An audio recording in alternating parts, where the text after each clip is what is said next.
Now, I want to bring in our next guest on this topic, Alexei Murayev. He's an associate professor of national security and strategic studies at Curtin University, joining us now live from Perth, Australia. Thank you so much for joining us here on TRT World. So DAESH has claimed responsibility for this attack, but why would this group actually launch this attack in Moscow? Well, this is something that needs to be determined because I would certainly take with a great degree of caution any claims that are coming from Daesh or ISIS these days, because over recent years they've been very quick in taking responsibility for anything significant, and I think that is part of their strategy to stay afloat after they've been delivered some deadly blows in Syria and in Iraq. Having said that, there are some reports suggesting that it may be the Afghanistan branch of the Daesh or ISIS, the so-called ISIS-K group or ISIS Khorasan, named after the province in which they operate in particular, the one that has a particular fixation with the former Soviet space, including Russia, the one that causes trouble even with to the Taliban, etc.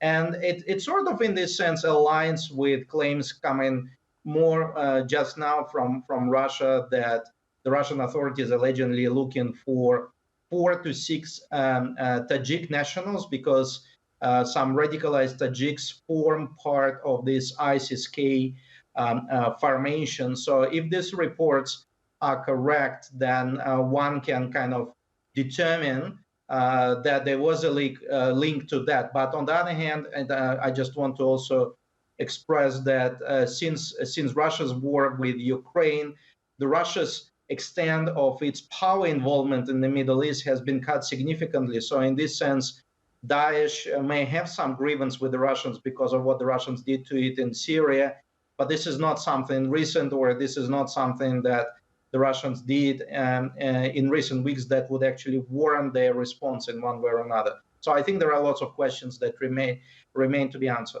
So you're saying that you're questioning this statement from Daesh, but looking at the way this attack was carried out, so this is sort of the modus operandi, is this a normal way for Daesh to do these kind of operations?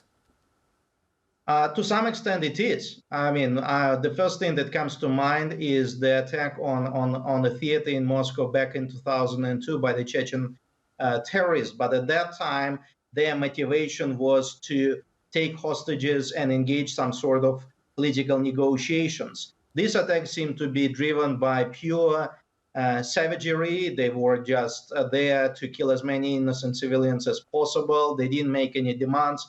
They didn't make any claims. They didn't leave any symbols behind in terms of marking the territory and making any attributions, affiliations to any particular organization. So in terms of the style of the attack, it's something that aligns with Daesh, but it's also something that can be aligned with any other terrorist organization that decides to take the most possible way of conducting a terror attack. All right, we're going to have to leave it there. Alexei Murayev, professor of national security and strategic studies at Curtin University. Thank you so much for joining us here on TRT World.